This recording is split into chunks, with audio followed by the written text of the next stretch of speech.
भगवान, मैं इस विषय को सुनना चाहता हूं।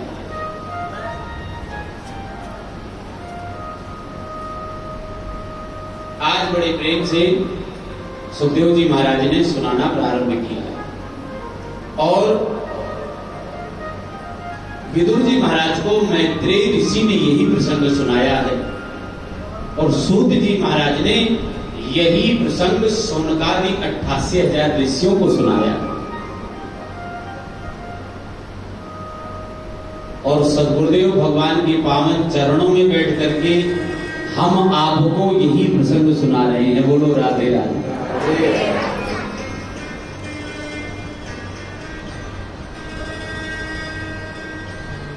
कि जाये उत्तान पादस्य सुनीति सुरुचिस्तयोः सुरुचि प्रेयसी पत्न्युर् वेतराजसुतो ध्रुवः। आपने 3 कन्याओं का विवाह मनु महाराज की सुन लिया। जो 2 बेटा हैं उनमें उत्तानपाद बेटे का चरित्र ये सुना रहे हैं। उत्तानपाद महाराज के 2 विवाह हुए, 2 रानी थी। एक रानी का नाम था सुनीति और एक रानी का नाम था सुरुचि।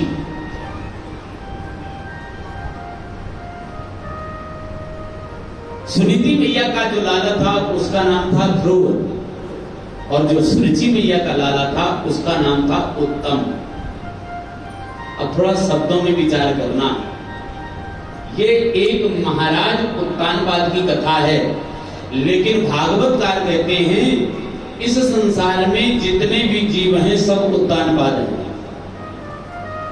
आप और हम सब यहाँ उत्तानपाद हैं।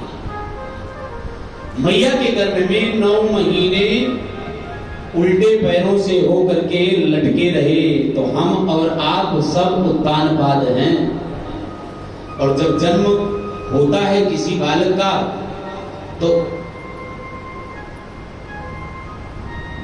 उल्टे पैरों से ही होता है, पैर ऊपर ही होते हैं, सिर नीचे होता है। और प्रत्येक उत्तानपाद राजा रूपी जीव की 2-2 पत्नियां।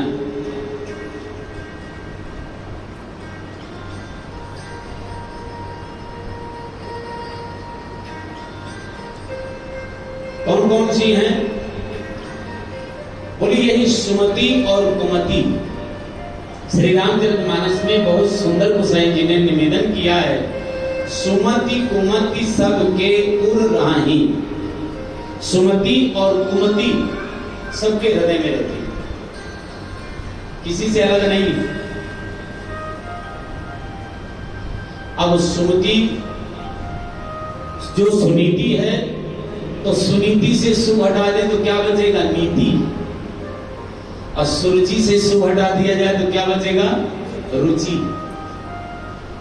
सुनीति का बहुत सुंदर भाव है, सुष्ठुर नीतिर् यस्य सा सुनीति। जो सुंदर नीति में चल करके अपने परिवार को, अपने पति को, अपने पुत्रों को भगवान के चरणों में लगा दे उसका नाम है सुनीति। और जो अपनी रुचि से चले उसका नाम है सुरुचि। जैसे मन में आए वैसे डोले, जैसे मन में आए वहां जाए, जैसे मन में आए वो खाए, जैसे मन में आए वो पहने, जो मनमानी करे उसका नाम है सुरुचि।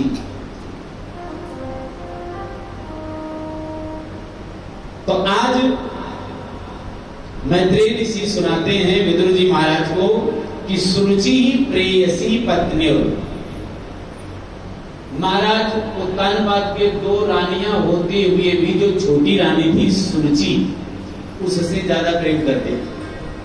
तो बड़ी रानी से प्रेम नहीं करते थे, बड़ी रानी से प्रेम तो करते थे लेकिन बड़ी रानी से ज्यादा छोटी रानी को प्रेम करते थे। महलों से भी वो निकल चुकी थी, बाहर नगर के बाहर खंडहर में रहती थी।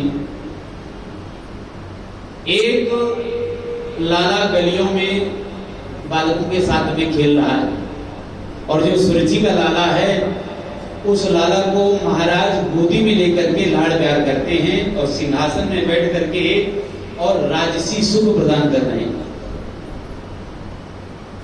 एक दिन ध्रुव जी महाराज आए, मैया की गोदी में बैठ गए। मैया, हमारे पिता कौन? सुनीति समझ गई कि मैं कैसे कहूं कि इस राज्य के जो चक्रवर्ती सम्राट हैं वो तुम्हारे पिता। जब राजा मुझसे ज्यादा प्रेम ही नहीं करते तो मेरा कहने का अधिकार भी नहीं है, इसलिए बात बदल दी। बोले लाला, अभी तो तेरे खेलने की उम्र है? जा बच्चन के साथ में खेल। बात बदल बदल करके काफी समय व्यतीत तो हो गया। 4.5 वर्ष के ध्रुव जी महाराज हो गए। 4.5 वर्ष का लाला खूब दौड़ने लगता है, बात करने लगता है, उसके दोस्त भी बन जाते हैं। 4.5 वर्ष के लाला के दोस्त भी बन जाते हैं, फ्रेंड सर्किल में आ जाता है। तो जैसे जैसे दोस्त बने, सब गली में ऐसे बैठे थे, चर्चा होने लग गई। बोले देखो ये खिलौना मेरे पिताजी लाए हैं, ये खिलौना मेरे पिताजी लाए हैं। ध्रुव जी से पूछा, तुम्हारे पिताजी तुम्हारे लिए खिलौना नहीं लाते? ध्रुव जी महाराज की आंखें टपटपा आंसुओं से। दौड़ करके आए, मैया से पूछा, भैया हमारे पिता कौन है? बच्चे साथ में आए और बच्चों को मालूम था, क्योंकि घर में चर्चाएं होती रहती थी, ये ध्रुव कोई ऐसा वैसा बालक नहीं है, ये चक्रवर्ती सम्राट का बेटा है। बालकों ने कहा, तुम्हारी मैया तो बताएगी नहीं, लेकिन हम बतावे लाला, तुम तो चक्रवर्ती सम्राट महाराज उत्तानपाद के लाला। मैं चक्रवर्ती सम्राट का लाला? मां, मैं आज पिता से मिलने के लिए जाऊं, मैंने पिता को देखा ही नहीं। पिता का लाड़ प्यार प्रेम स्नेह मैंने कुछ प्राप्ति ही नहीं किया, तो मैं आज जाऊंगा। दौड़ पड़े बहनों की तरफ। देखते क्या है कि जो मेरा छोटा भैया है ना, सौतेली माँ का बेटा उत्तम, उसको गोदी में लेकर के सिंहासन में बैठ करके लाड़ प्यार कर रहे हैं। ध्रुव जी महाराज ने मूक ज्ञान दिया। यह राजा की गद्दी प्रजा का न्याय करने के लिए है, यह अपने परिवार का पालन करने के लिए नहीं है। ये जो राजगद्दी मिली है, अगर राष्ट्र का नायक ही पारिवारिक प्रेम में लिप्त होगा तो राष्ट्र की सेवा क्या कर पाएगा? वो तो अपने परिवार की ही सेवा करेगा। लेकिन राष्ट्र का नायक कैसा होना चाहिए? बोले अपने परिवार में होते हुए भी परिवार का मोह ना हो, क्योंकि उसके लिए देशवासी ही प्रजा की तरह पुत्रवत रूप से। अगर राजा की प्रजा को कष्ट होता है, दुख पाती है, तो राजा अपराध का भागी बनता है। ये प्रजा मेरे पिता को कलंकित ना करने लग जाए, इसलिए निवेदन किया, पिताजी कहकर के संबोधन किया। मैं सुनीति भैया का लाला, मेरा नाम ध्रुव है, मैं आपकी गोदी में बैठना चाहता हूं। राजा उत्तानपाद सिंहासन में खड़े हो गए। लाला को, उत्तम को जमीन में रख दिया, खड़ा कर दिया और दौड़ करके गए। और ध्रुव जी महाराज को आज जब दर्शन किया तो ध्रुव जी महाराज में महाराज उत्तानपाद को अपना बचपन याद आया। जब मैं छोटा सा था ना, तो ऐसी चौड़ी छाती थी, घुंघराली अलकावली थी, बड़े बड़े नेत्र थे, ऐसी मेरी भुजाएं थी। बचपन याद आ गया उनको। दौड़ करके गए और उस बालक को उठाया, हृदय से लगा लिया और हृदय से लगा करके स्नेह करना चाहते थे, प्रेम करना चाहते थे। इतनी देर में तो दूर खड़ी हुई उस सुरुचि ने देख लिया और सुरुचि ने मन में विचार किया कि कहीं पुत्र मोह में महाराज ये राजा जो गद्दी प्राप्त होने वाली है, ये मेरे पुत्र को प्राप्त होनी चाहिए, लेकिन नियम कानून के अनुसार तो बड़े बेटे को ही गद्दी मिलनी चाहिए, कहीं इसको ना मिल जाए। इसलिए गई और ध्रुव जी का हाथ पकड़ करके नीचे जमीन में गिरा दिया और कहा, मैं जानती हूं तू राजा का बेटा है, लेकिन तो इस गद्दी का उत्तराधिकारी नहीं बन सकता है। आज बहुत सुंदर भाव दिया, नवस्य नृपतेर्धिष्ण्यं भवानारोढुमर्हति नागृहीतो मया यत्वं कुक्षावपि द्रपात्मजः कुक्षावपि द्रपात्मजः।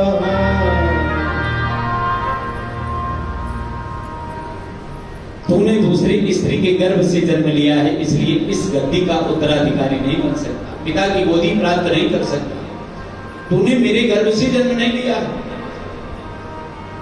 बालोशी वदनात्मान्यो अन्य स्त्री गर्भ संभवम नूनं वेदि भवान् यस्य दुर्लभेर्थे मनोरथा दुर्लभेर्थे मनोरथा। अरे अन्य स्त्री के गर्भ से जन्म लेकर के और इस चक्रवर्ती सम्राट की गोदी में बैठ करके दुर्लभ मनोरथ प्राप्त करना चाहता है, ये तेरा कभी पूर्ण नहीं होगा। ध्रुवजी महाराज के होंठ फड़फड़ाने लग गए, लेकिन जिसको देख रहा है वहां अपना दिखाई नहीं दे रहा है। कुछ कहना चाहते हैं, लेकिन छोटे बच्चे किसके सामने कहें? जब कोई अपना दिखाई दे उससे कहें। छोटे बच्चे होते हैं ना, अगर एक टॉफी दे दो तो पास में आ जाएगा, गोदी में आ जाएगा, चाहे जितना लाड़ प्यार कर लो, और एक चांटा मार दो तो आएगा कभी नहीं आएगा।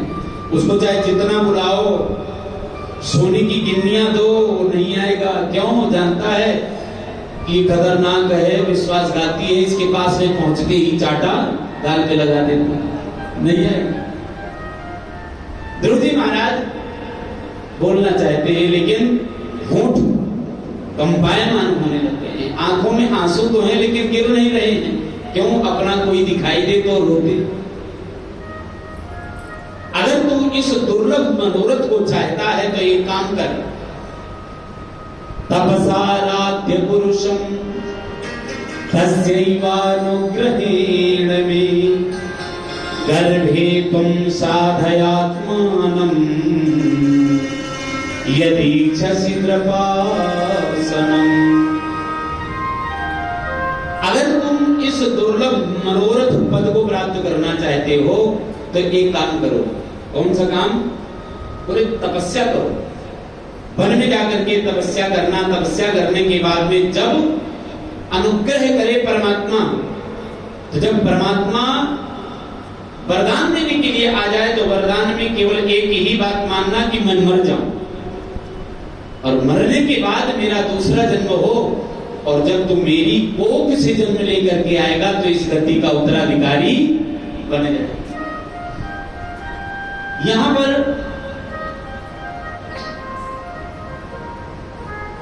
सुरुचि ने अपने जीवन को अभिमान पूर्ण बताया। बातों में भी अभिमान झलकता है। कैसा अभिमान? जब परम पिता परमात्मा मिल जाएंगे तो उनसे फिर दुनिया की कौन सी गोदी, कौन सी गद्दी चाहिए। यानी इस श्लोक में तो सुरुचि ने भगवान से भी अपने गर्भ को बड़ा बता दिया। भगवान आ जाएं तो कहना मैं मर जाऊं, मरने के बाद में जब तू मेरे गर्भ से जन्म लेकर के आए। अरे जब भगवान मिल जाएंगे तो फिर दुनिया में क्या चाहिए? कुछ नहीं चाहिए।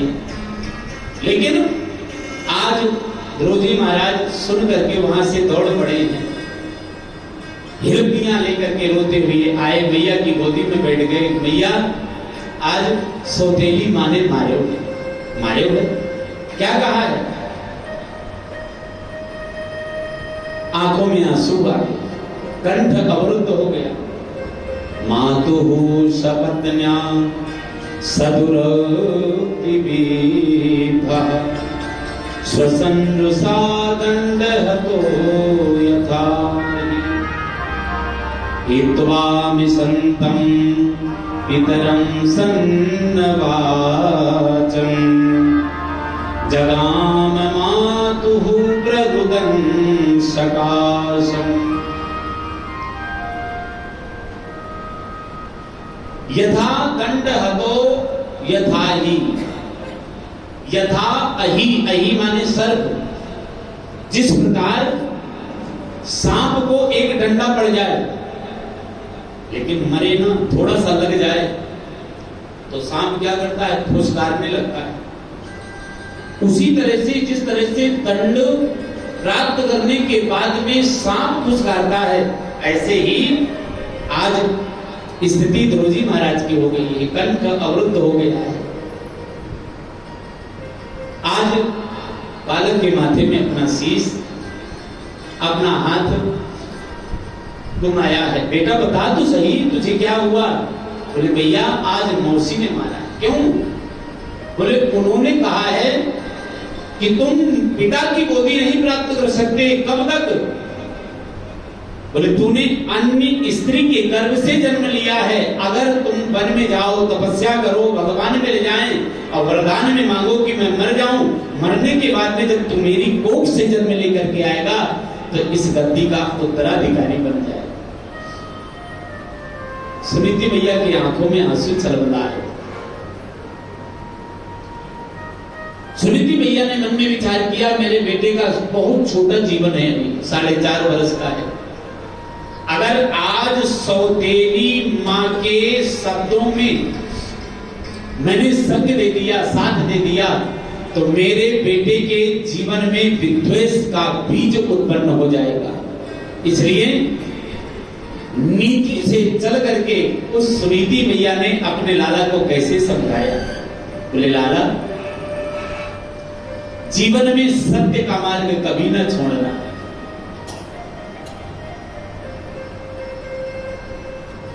सत्यम सुरुच्या, जो तेरी सौतेली माता ने कहे हैं सत्य ना, वो सत्य बिल्कुल सत्य है।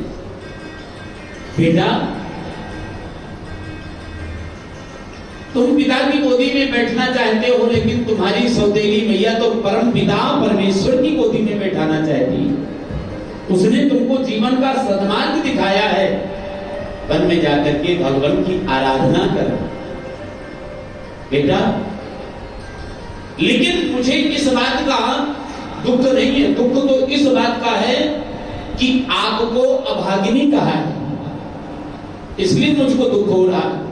बेटा इस शब्द से आहत तो मैं भी हूं, दुखी तो मैं भी हूं, लेकिन उसने ठीक कहा है, यद दुर्भगाय उदरम गृहीता।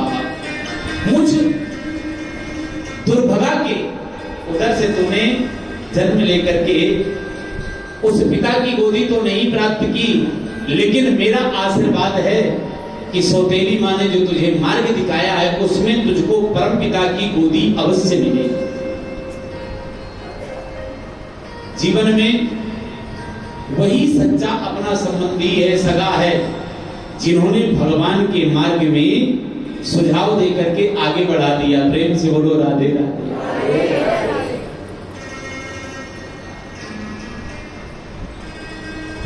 लज्जा छोड़ करके और बड़े प्रेम से तुम वन में जाओ और वन में जाकर के भगवान की आराधना करो।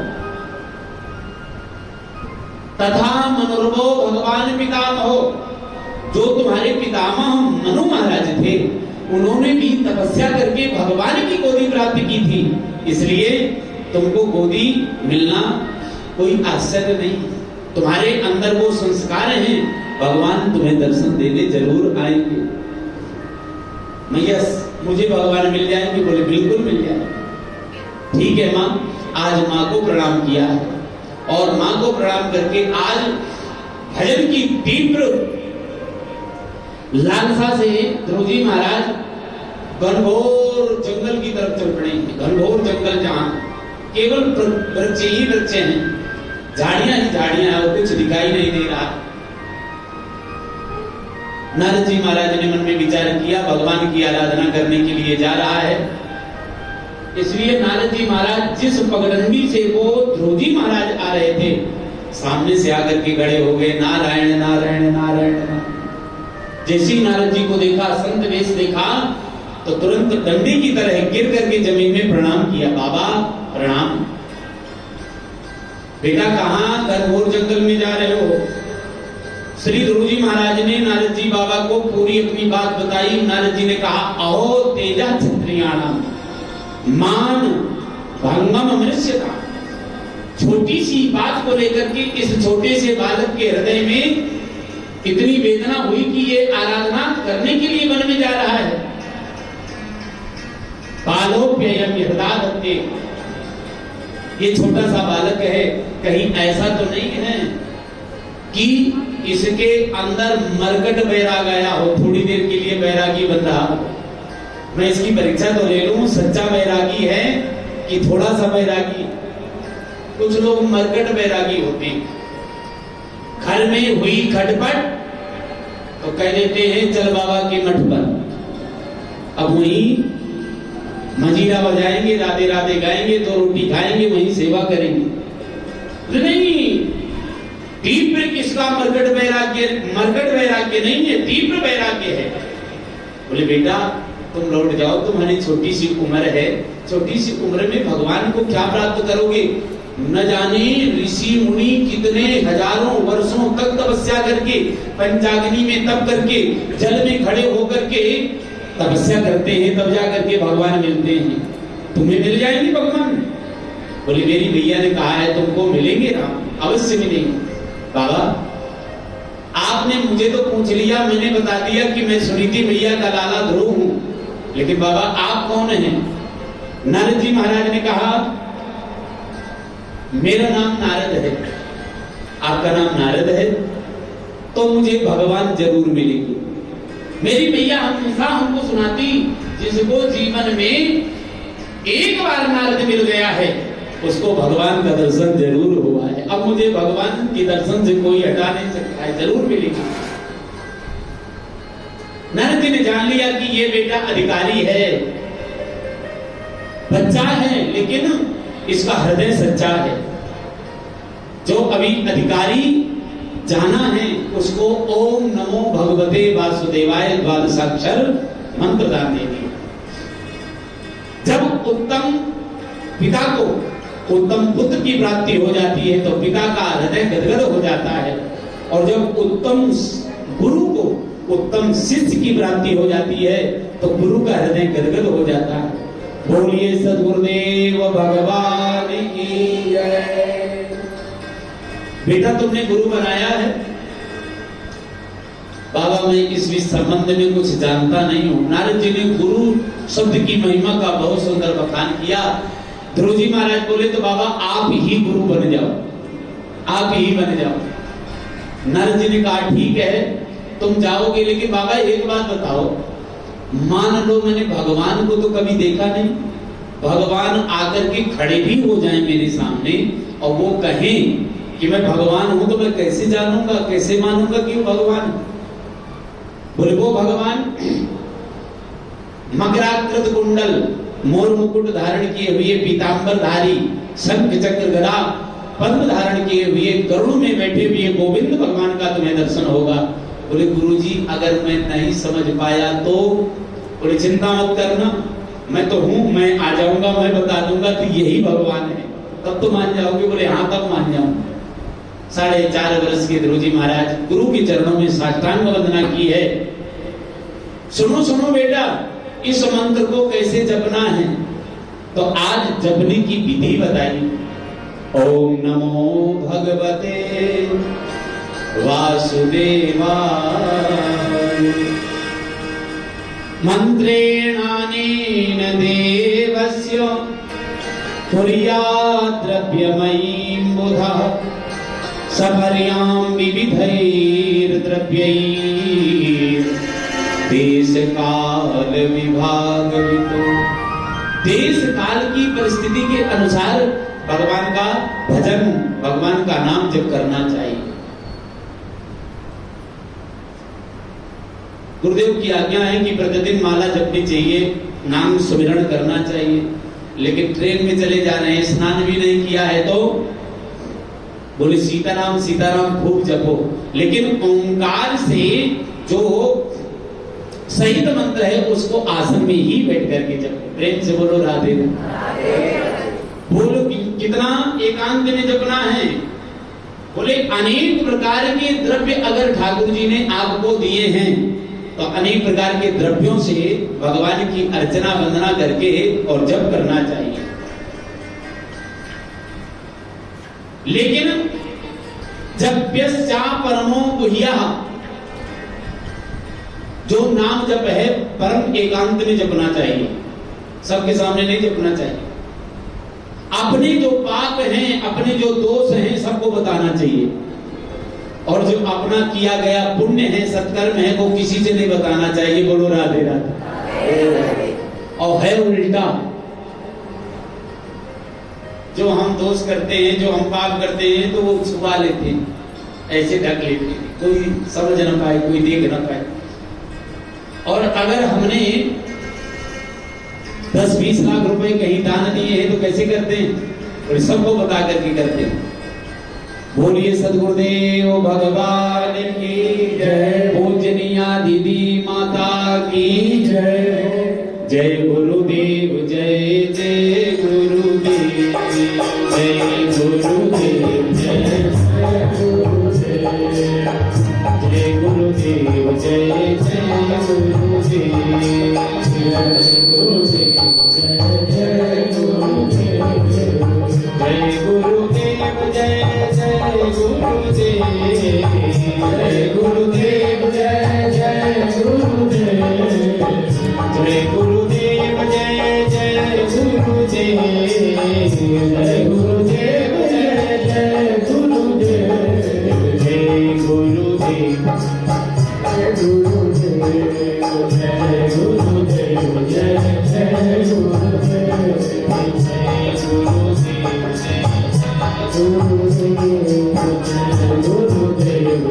जय सद्गुरुदेव भगवान की जय। तो जप्यश्चा परमो गुह्यः, इसको परम एकांत में जप करना चाहिए।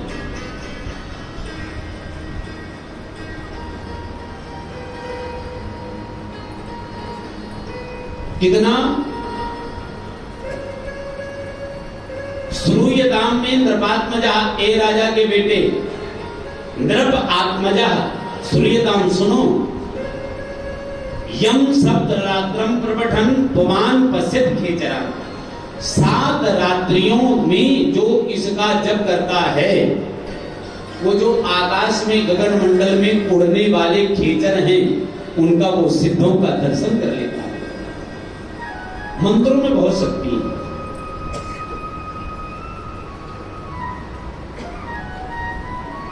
इसलिए ब्राह्मणों को देवता कहते हैं। प्रेम से बोलो दैवाधीनम जगत सर्वम, ये पूरा जगत देवताओं के अधीन है। और मंत्राधीनम तु दैवतम, ये देवता मंत्रों के अधीन है। जैसे हमने आवाहन किया इंद्र का, इंद्रम आवाहयामि स्थापयामि, तो ऐसे आवाहन में नहीं आएंगे, लेकिन जब इंद्र का मंत्र ये ब्राह्मण, वैदिक ब्राह्मण जब बोलेंगे तो इंद्र खिंचा चले गए, खिंचा चला। अग्नि का, वायु का, अनेकानेक देवता हैं, सभी को जब आवाहन मंत्रों के द्वारा करेंगे तो वो देवता आकर के अपना भाग लेने के लिए यज्ञ में पधारेंगे। मंत्राधीनम तो दैवतम, और ते मंत्रा, ते माने वे मंत्र, जो भगवान को बुलाने वाले मंत्र हैं, देवताओं को बुलाने वाले मंत्र हैं, वो मंत्र ब्राह्मणाधीना, ब्राह्मणों के अधीन है। कितनी तपस्या करके वो वैदिक ब्राह्मण वेदों का पाठ गुरुमुख होकर के पढ़ते हैं, सीखते हैं, सुनते हैं और उदात्त अनुदात्त स्वरित के माध्यम से उसको सस्वर लगाते हैं। और जब विधिवत पाठ करते हैं वेद का, तब वो देवता खींचे हुए चले आते हैं। तस्मात् ब्राह्मण देवता, बोलिए ब्राह्मण भगवान की जय। इस कलयुग में गौ, ब्राह्मण, गंगा, ये प्रत्यक्ष देवता, जो ये संत हैं, ये भगवान की साक्षात भगवान हैं। और भगवान की कैसी मूर्तियां हैं? बोले चलती फिरती मूर्तियां हैं। जिस मूर्ति का आप दर्शन मंदिर में, गर्भगृह में करते हैं, वही मूर्ति संतों के स्वरूप में विराजमान है। जा जाकर के कितनी करुणा करते हैं, कितनी कृपा करते हैं। हर शहर में, हर नगर में, हर कॉलोनी में जा जा करके, भक्तों के घरों में जा जा करके दर्शन देते हैं और उनका कल्याण करते हैं। तो इनके कंधों में बहुत बड़ी जिम्मेदारी है। ये साक्षात चलती हुई मूर्तियां हैं। भगवान की कृपा के बिना इनका दर्शन दुर्लभ है। और आप बहुत बड़े भाग्यशाली हैं। सुबह दर्शन करो, दोपहर में दर्शन करो, शाम को दर्शन करो। इससे बड़ा सद्भाग्य अपना क्या हो सकता है? ये क्या है? बोले इन गुरुजनों की तपस्थली बन, जिन्होंने जीवन में अपने जीवन को तप में लगा दिया और वो तप का पुण्य बन करके सभी भक्तों को आज दर्शन दे रहा है। एक बार प्रेम से बोलो राधे राधे। सदगुरुदेव भगवान की जय। ध्रुव जी महाराज बिठूर में है। बिठूर कानपुर के पास पड़ता है, कन्नौज के पास से पड़ता है बिठूर। आज आज्ञा हुई है तुम यहां से निकल जाओ मधुबन, और मधुबन में ये जाकर के वहां पर मधुबन बिहारी की आराधना करो। तत्तात गक्ष भद्रं तम यमुनायास्तटं शुचिः पुण्यं मधुबनं यत्र सानिध्यं नित्यदा हरेः। जहां पर यमुना का पुलिन है और नित्य भगवान श्री हरि की सन्निकटता है, सन्निधि है, उस स्थान में जाकर के यमुना पुलिन में और इस मंत्र का जाप करना। ध्रुव जी महाराज ने गुरुदेव के चरणों में प्रणाम किया है। गुरुदेव, अगर मैं भगवान को पहचान ना पाऊं तो आप आ जाना। बोले चिंता मत करो। इतनी तीव्र लगन है ध्रुव जी महाराज को। संत कहते हैं जब तीव्र लगन भगवान के भक्त के उर में आ जाती है तो भगवान फिर दूर नहीं है। प्रेम से बोलो राधे राधे। ध्रुव जी महाराज बड़ी मस्ती में जा रहे हैं गुनगुनाते हुए। लागी लगन मत तोड़ना गुरुजी मेरी, लागी लगन मत छोड़ना गुरुजी मेरी, लागी लगन,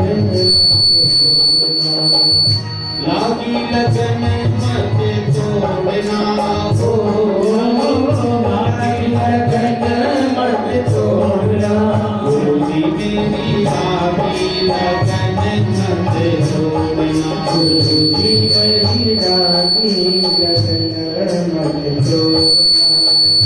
खेती बुवाई मैंने तेरे नाम की, खेती बुवाई मैंने,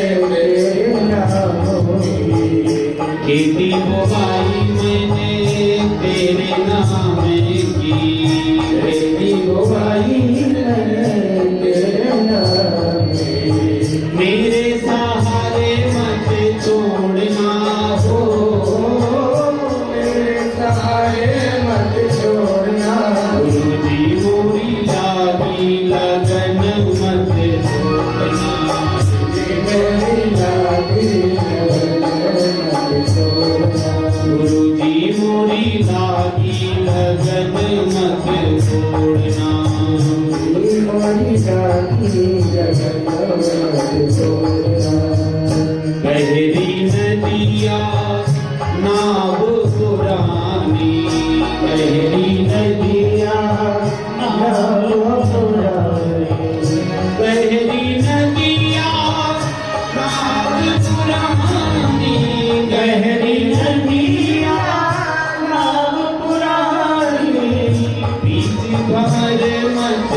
छोड़ना, हो प्यारे बीच कमल मत छोड़ना, हो प्यारे बीच कमल मत छोड़ना, गुरु जी मोरी लागी लगन मत छोड़ना, मोरी लागी लगन मत छोड़ना, लागी लगन मत छोड़ना, हो प्यारे लागी लगन मत छोड़ना, गुरु जी मोरी लागी लगन मत छोड़ना, गुरु जी मोरी लागी लगन मत छोड़ना, तू ही मेरा सेठ है और तू ही साहूकार है, तू ही मेरा सेठ है और तू ही साहूकार है, तू ही मेरा सेठ है और तू ही साहूकार है, तू ही मेरा सेठ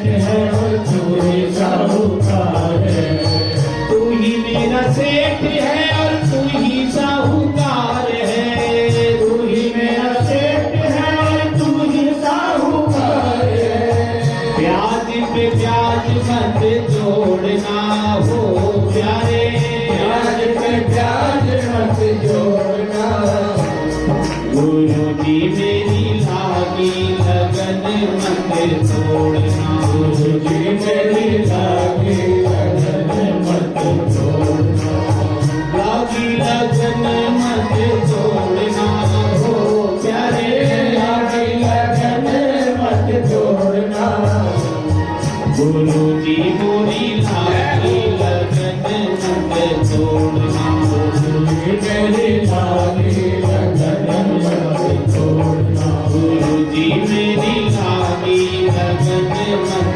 छोड़ना, मेरी लागी लगन सतगुरुदेव भगवान की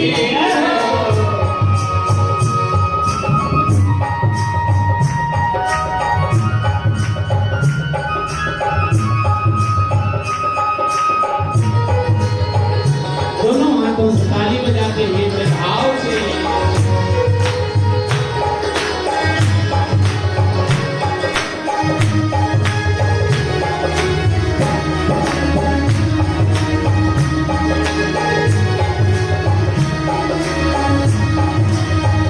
दासी की विनती सुन लीजो, दासी की विनती सुन लीजो, दासी की विनती सुन लीजो, दासी की विनती सुन लीजो, हाथ पकड़ मत छोड़ना, हो प्यारे हाथ पकड़ मत छोड़ना, हो प्यारे हाथ पकड़ मत छोड़ना, हो प्यारे हाथ पकड़ मत छोड़ना, गुरु जी मोरी लागी लगन मत छोड़ना, गुरु जी मोरी लागी लगन मत छोड़ना, गुरु जी मोरी लागी लगन मत छोड़ना, गुरु जी मोरी लागी लगन मत छोड़ना, गुरु जी मोरी लागी लगन मत छोड़ना, गुरु जी मोरी लागी लगन मत बोलिए सदगुरुदेव भगवान की जय। जीवन में गुरुदेव की करुणा अद्भुत करुणा होती है।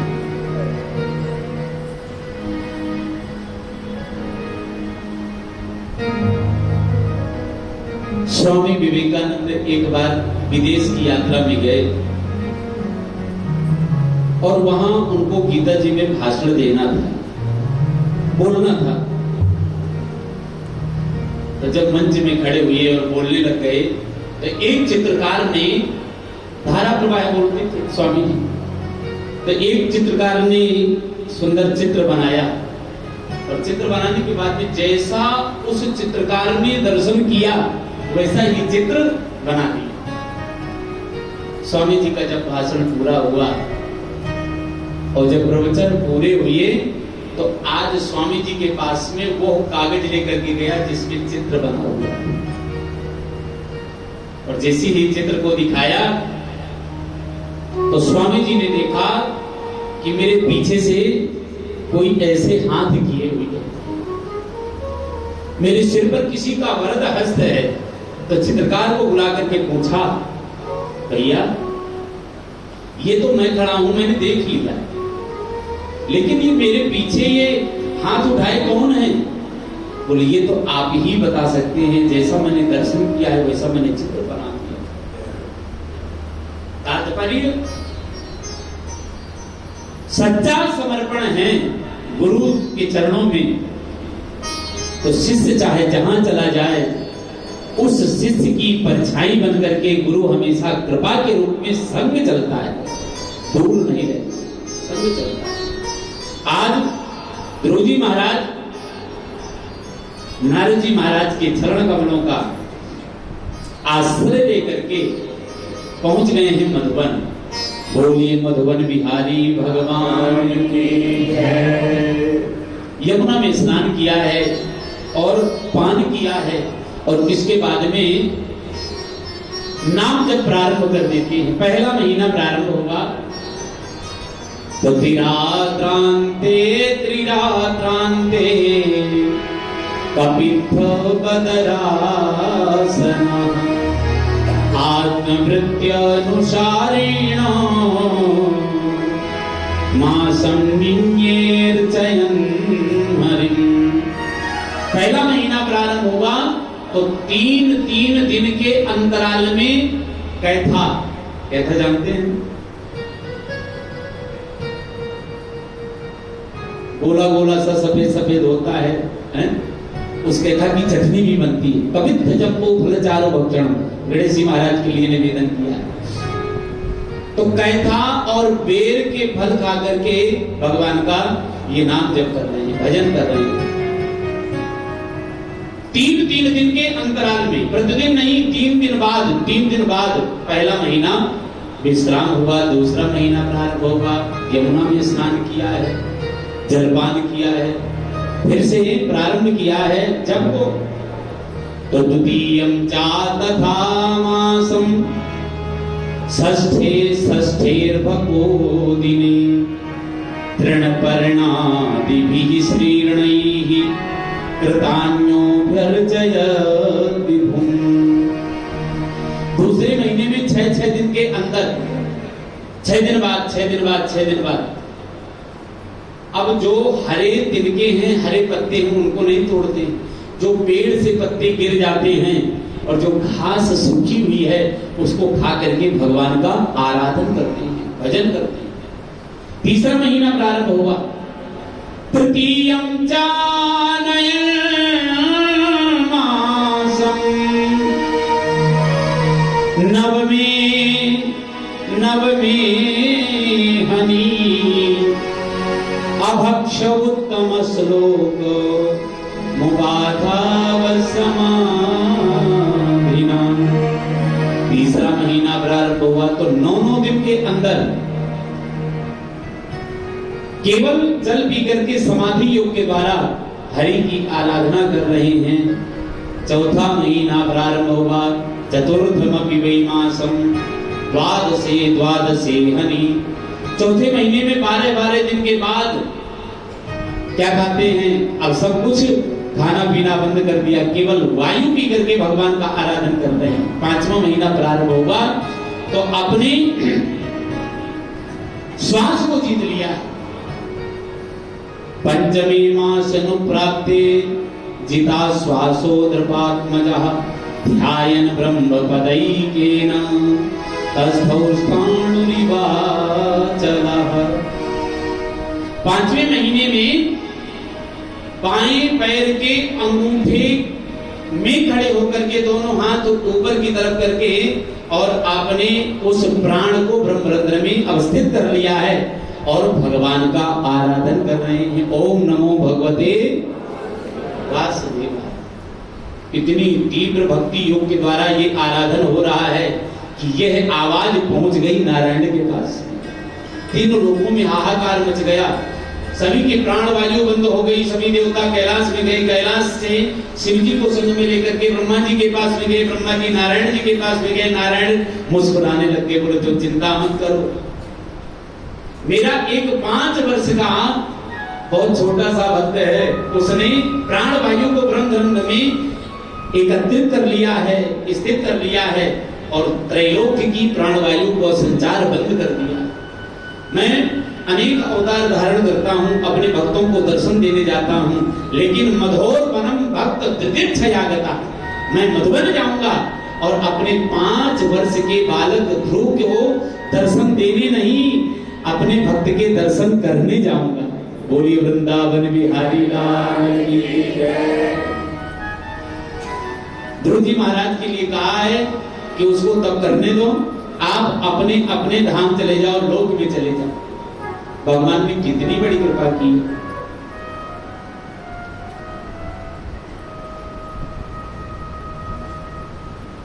भगवान का भजन ऐसे नहीं होता है, कितनी कठिन साधना होती है, तब जाकर के भगवान का भजन होता है।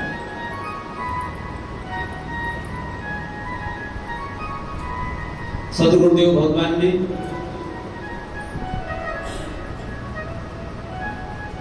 नीम के पत्तों को खा करके और तब किया,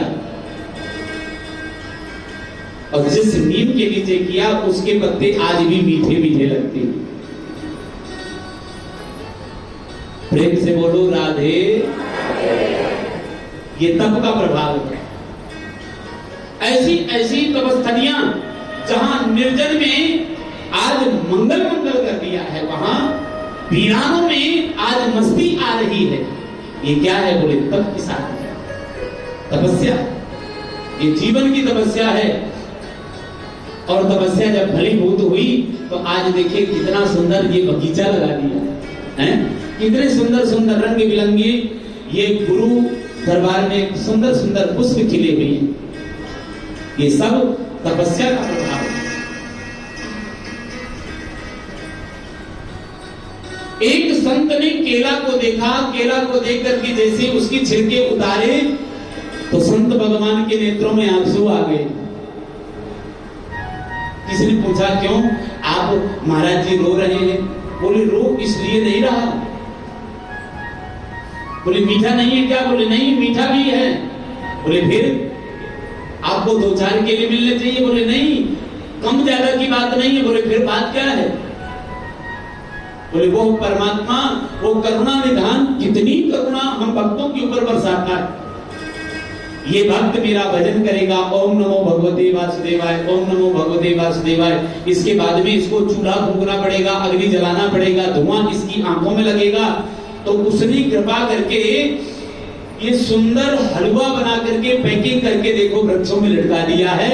भजन मेरा करेगा और इन हलवा को खा करके अपना जीवन गुजारा करेगा।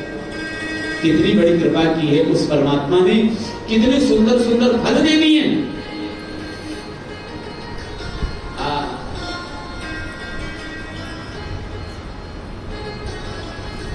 तो तुलसीदास जी कहते हैं श्री राम जी गरीब निवाज है, गरीब निवाज।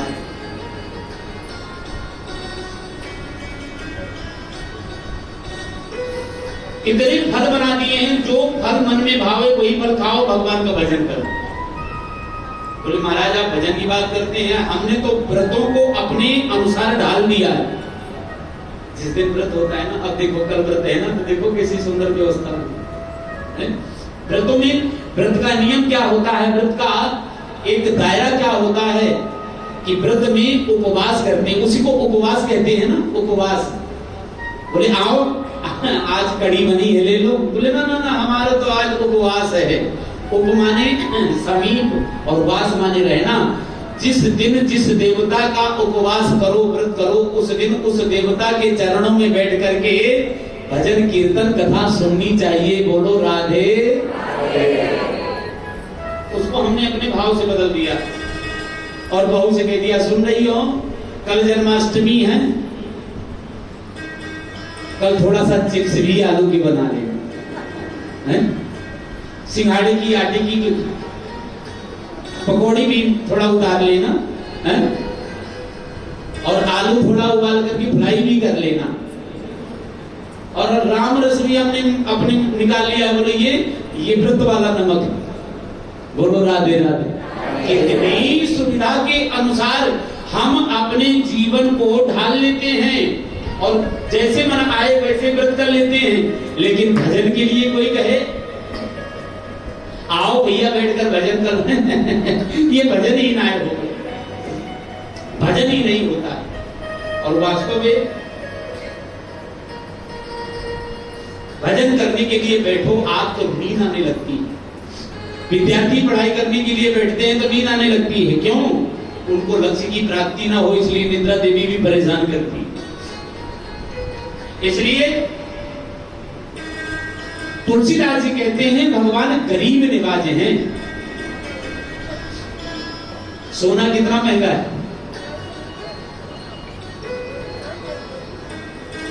और हीरा कितना महंगा है। डायमंड अगर 10 ग्राम भी अच्छी क्वालिटी का लो तो बहुत पैसे का है।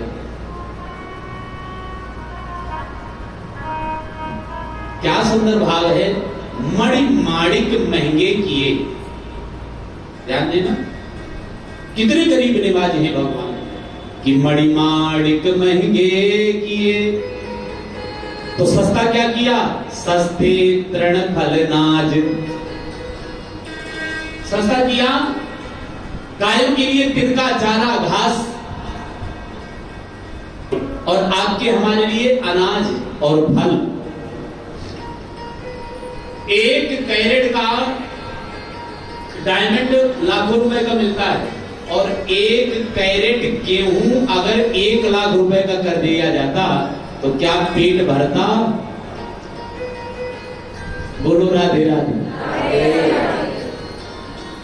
आज जो 4-4, 6-6, 10-10 रोटियां जा रही हैं, ये कितनी रोटी जाती हैं? क्या हीरा और सोना खाकर के लोग जीवित रहते? नहीं रहते। तो गरीब निवाज हैं भगवान। इससे बड़ी और भक्त वत्सलता कहां मिलेगी? प्रेम से बोलो। ध्रुव जी महाराज गए हैं।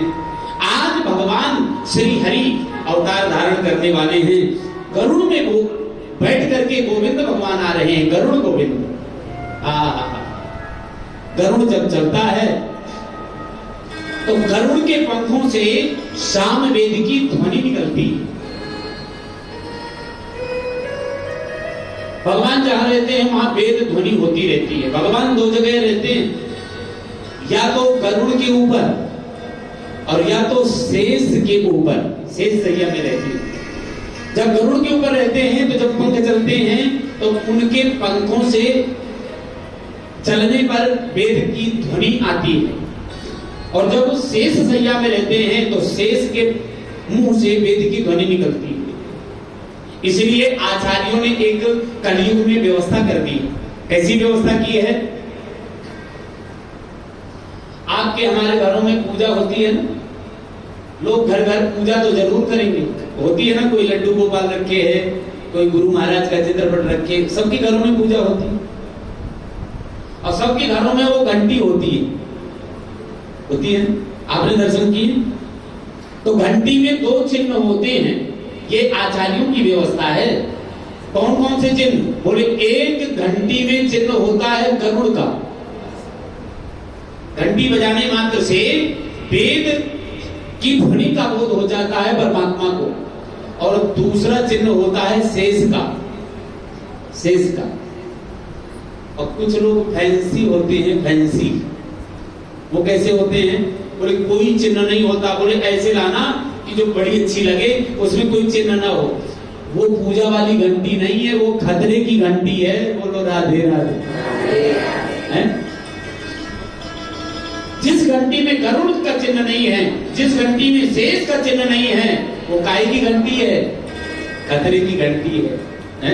इसलिए बड़े प्रेम से आचार्यों ने निवेदन कर दिया। गरुड़ में बैठे हुए भगवान आए, दोनों हाथों को ऊपर उठाए, ओम नमो भगवते वासुदेवाय का जाप कर रहे हैं। नित्य निरंतर उनकी साधना बढ़ रही है। ओम नमो भगवते वासुदेवाय वासुदेवाय वासुदेवाय प्यारो नंद नंदनाय ओम नमो भगवते वासुदेवाय। बोलिए गरुड़ गोविंद भगवान की जय। गरुड़ में बैठे हुए ठाकुर जी ने आवाज दी, अरे भोले भगत आंखें खोलो, देखो हम आ गए। भगत जी ने आंखें नहीं खोली तो गरुड़ में बैठ करके ठाकुर जी प्रतीक्षा करने लग गए। उस स्थान का नाम पड़ गया गरुड़ गोविंद भगवान। आज भी आप श्री राम वृंदावन जाइए तो वृंदावन छठी कला के पास में ही गरुड़ गोविंद स्थान, आप सबने दर्शन भी किए होंगे।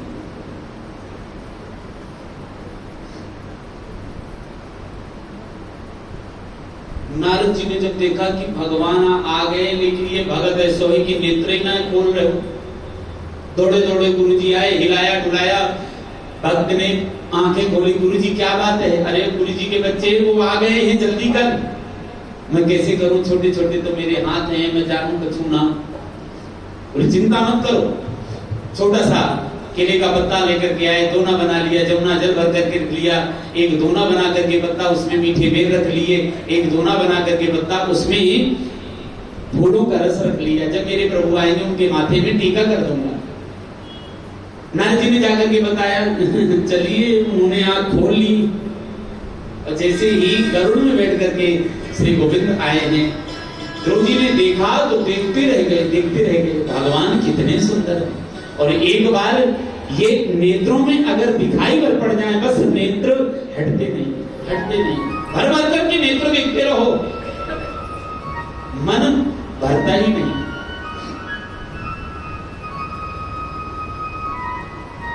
नारद जी ने थोड़ा इशारा किया, आ गए हैं, कुछ कर लो पूजा वूजा। बोले गुरु जी बताओ, बोले इनके चरण पखारो। अब एक तो गरुड़ में बैठे हुए भगवान हैं, 5 वर्ष के ध्रुव जी महाराज ऊपर हाथ करते हैं तो वहां हाथ पहुंच नहीं पा रहा है, कैसे जल चढ़ाएं? ठाकुर जी ने कहा गरुड़ से थोड़ा और नीचे चलो, और थोड़ा नीचे आए, फिर भी नहीं पहुंच पा रहा, थोड़ा और नीचे चलो। गरुड़ जी ने कहा हम देवता हैं, अगर हमारा स्पर्श धरती से हो जाएगा तो आपकी सेवा का अपराध लग जाएगा, अगर आपको अपनी पूजा करानी है तो आप स्वयं ही चले जाओ। आज भगवान भक्त के सामने खड़े होते हैं, चरणों में जल डाल दिया है, कोमल कोमल भगवान का एक एक अंग कमल की उपमा से सुशोभित है। चरण कमल, हृदय कमल, हस्त कमल, नेत्र कमल, मुख कमल, भगवान का सभी एक एक अंग कमल के समान है और बहुत ही मधुर है। मधुर माने मीठा है।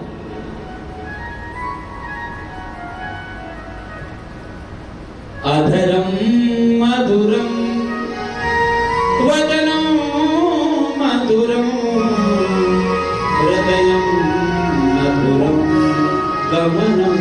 भगवान की एक एक जो कला है वो पूरी मधुर है। भगवान का एक एक दिव्य अंग मधुर है, कमल है। आज बेर खिलाना चाहते हैं, ठाकुर जी ने प्रसाद भी पाया है, माथे में चंदन लगाना चाहते हैं, भगवान भक्त के सामने झुकने के लिए तैयार है। भगवान किसी के सामने नहीं झुकते, किसके सामने झुकते हैं? भगवान का भक्त ही भगवान को झुका सकता है।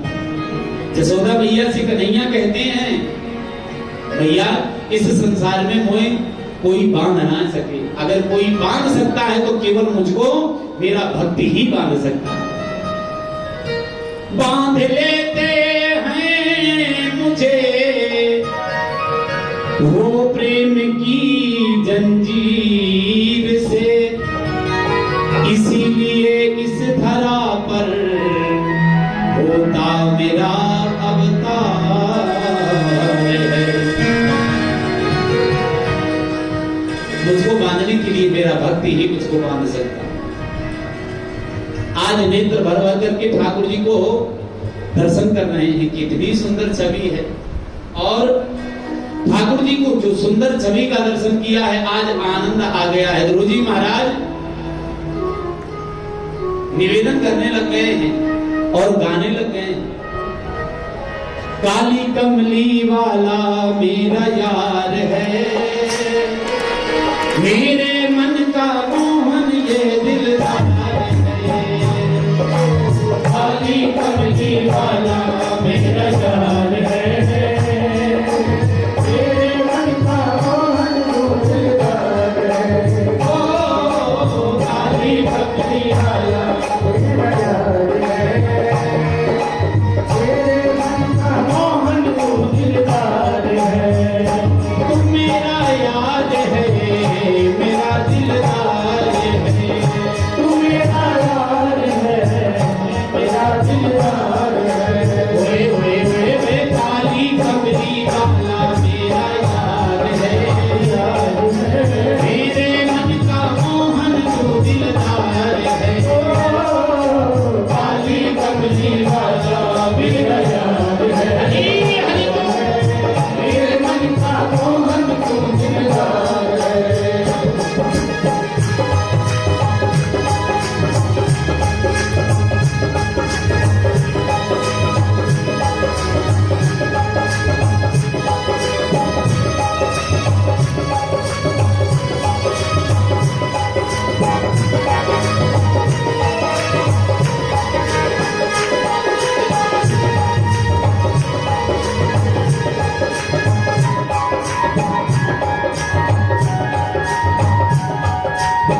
दोनों हाथों से ताली बजाते हुए हरि हरि बोल।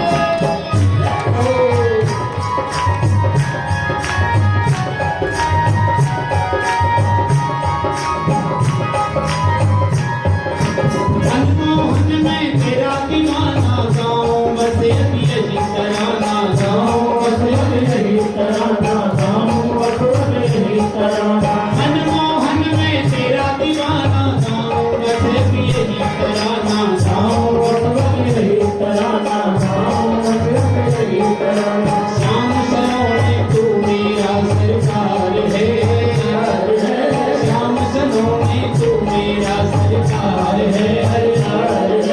मेरे मन का मोहन तू दिलदार है। काली कमली वाला हरि मेरे मन का मोहन तू दिलदार है। तू मेरा यार है, मेरा दिलदार है। तू मेरा यार है, मेरा दिलदार है। ओए ओए ओए, काली कमली वाला मेरा यार है, मेरे मन का मोहन तू दिलदार है। काली कमली वाला मेरा यार है, मेरे मन का मोहन तू दिलदार है। हरि हरि बोल।